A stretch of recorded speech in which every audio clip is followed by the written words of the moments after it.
تو جو اسلام کا پہلا ستون ہے کلمہ شہادت، اس میں ہم کون سی دو باتوں کا اقرار کرتے ہیں؟ اس میں موجود ہیں دو باتیں۔ نمبر ایک عقیدہ توحید، یعنی اللہ تعالیٰ کو ایک ماننا اور اس کے سوا کسی کو الہ نہیں ماننا، اس کے ساتھ کسی کو شریک نہیں ٹھہرانا۔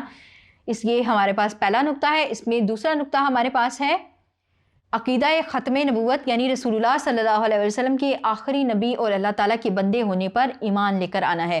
جیسا کہ جب ہم چھوٹے ہوتے ہیں اسی وقت سے ہمیں کلمہ شہادت سکھایا جاتا ہے۔ جب کوئی دائرہ اسلام میں داخل ہوتا ہے تو اس کو بھی کلمہ شہادت ہی پڑھایا جاتا ہے، جو کہ ہے اشہد اللہ الہ الا اللہ وحدہ لا شریک لہ واشہد ان محمدا عبدہ ورسولہ۔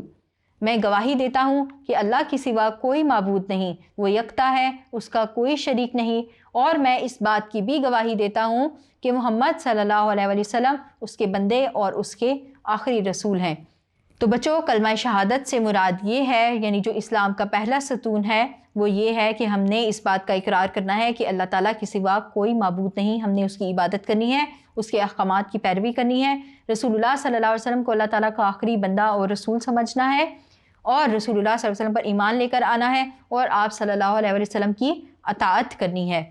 اور اسی طرح سے کلمہ شہادت کی جہاں پر یہ فضیلت ہے کہ یہ ایک انسان کو مسلمان بناتا ہے، ایک مسلمان کی پہچان ہے، وہیں پر اس کلمے کے اور بھی بہت سے فضائل ہیں جو یوں ہی آپ کو پڑھتے رہنے سے بھی حاصل ہوتے ہیں۔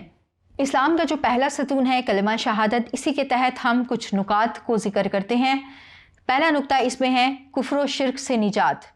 بچوں، کلمہ شہادت کا اقرار کرنے والا، اس کو اقرار باللسان و تصدیق بالقلب کرنے کے بعد کیا فوائد و ثمرات حاصل ہوتے ہیں؟ اس میں پہلا یہ ہے کہ کفر و شرک سے نجات مل جاتی ہے۔ بچوں، اگر کلمہ شہادت پر نظر ڈالی جائے تو اس کا پہلا حصہ عقیدہ توحید سے متعلق ہے اور اس کا دوسرا حصہ عقیدہ ختم نبوت سے متعلق ہے۔ عقیدہ توحید میں ہم کس بات کا اقرار کرتے ہیں؟ ہم اس بات کا اقرار کرتے ہیں کہ اللہ تعالیٰ کے سوا کوئی عبادت کے لائق نہیں، اللہ اپنی ذات، صفات اور صفات کے تقاضوں اور عبادات میں یکتا ہے۔ اور اسی طرح عقیدہ ختم نبوت میں ہم نے اس بات کا اقرار کرنا ہے کہ رسول اللہ صلی اللہ علیہ وسلم اللہ تعالیٰ کے آخری بندے اور رسول ہیں۔ رسول اللہ صلی اللہ علیہ وسلم کی شریعت پر ایمان لانے کے بعد ہی ہم دین اسلام کے حقیقی علم بردار ہو سکتے ہیں، ہم حقیقی معنوں میں مسلمان ہو سکتے ہیں۔ بچوں، کلمہ شہادت کے ویسے تو یہ دو حصے ہیں، لیکن اس میں مراد ایک ہی ہے۔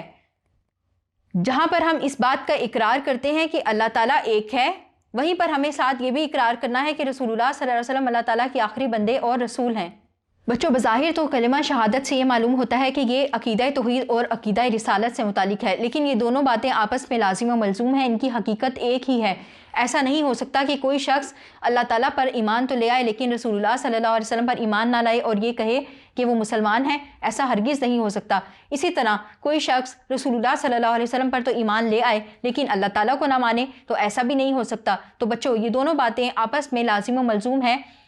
ایک مسلمان کا دونوں باتوں پر ایمان ہوتا ہے، توحید پر بھی، رسالت پر بھی۔ رسول اللہ صلی اللہ علیہ وسلم کو وہ اللہ تعالیٰ کا آخری نبی مانتا ہے اور پھر اس طرح وہ اللہ اور اس کے رسول محمد مصطفیٰ صلی اللہ علیہ وسلم کا مطیع و فرمانبردار بن کر اپنی زندگی گزارتا ہے۔ تو اس طرح اس کو کفر و شرک کے فتنے سے نجات ملتی ہے۔ کلمہ شہادت ایک انسان کو کفر اور شرک سے محفوظ کر دیتے ہیں۔ اسی میں ہمارے پاس اگلا نقطہ ہے حقیقی گواہی۔ جیسا کہ ہم نے آپ کے سامنے بھی اس بات کو بیان کیا تھا کہ یہ وہ کلمہ ہے جس کا زبان سے اقرار بھی کرنا ہے تو اس کے ساتھ دل سے اس کی تصدیق بھی کرنی ہے۔ جیسا کہ ہم کہتے ہیں اقرار باللسان و تصدیق بالقلب، زبان سے اس کا اقرار، دل سے اس کی تصدیق کرنا۔ ایسا نہیں کہ کوئی شخص بظاہر تو کلمہ پڑھ کے مسلمان ہو جائے لیکن اس کا دل کفر پر مصر رہے، نہیں، ان دونوں کو آپس میں لازم و ملزوم کرنا ہے۔ آپ کے دل کو آپ کے زبان کا تابع ہونا چاہیے، آپ کی زبان کو آپ کے دل کا تابع ہونا چاہیے۔ آپ اگر زبان سے کلمے کا اقرار کر رہے ہیں تو آپ کا دل بھی اس بات کی گواہی دینے والا ہو، اس کے سوا آپ مسلمان نہیں ہو سکتے۔ صرف اسی صورت میں آپ شریعت اسلامیہ پر ایمان لانے والے سچے مسلمان ہوں گے، اور اسی صورت میں آپ خواہشات نفس سے آزاد ہو کر آپ اسلامی شریعت کے تابع ہوں گے۔ رسول اللہ صلی اللہ علیہ وسلم کی ایک حدیث ہے، آپ صلی اللہ علیہ وسلم نے فرمایا